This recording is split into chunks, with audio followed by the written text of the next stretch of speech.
কোনো ভারতীয় মুসলমানের সঙ্গে আমাদের কোনো বিরোধ নাই। মানে অন্য সম্প্রদায় মানে মুসলমান বোঝাতে চাইছেন, কোনো বিরূপতা নেই আমাদের। এইটা বোঝার ভুল হচ্ছে। যারা বাইরে থেকে এসছে কোনো দেশই বহিরাগতকে নেয় না, আমরাও নেব না। এই ব্যাপারে আমাদের ভারতীয় মুসলমান আর আমরা একমতের সহিত।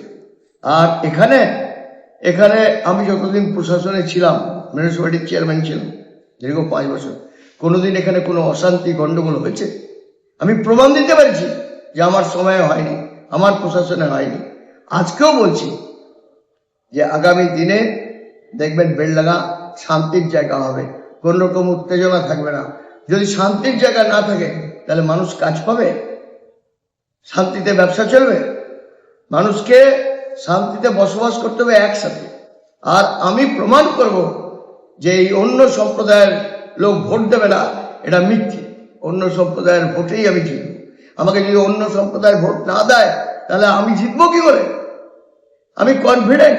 আপনাদের চ্যানেলে বলছি, অন্য সম্প্রদায়ের মানুষ আমাকে 2 হাত তুলে ভোট দেবে, দেখতে পাবেন ভোটের রেজাল্ট।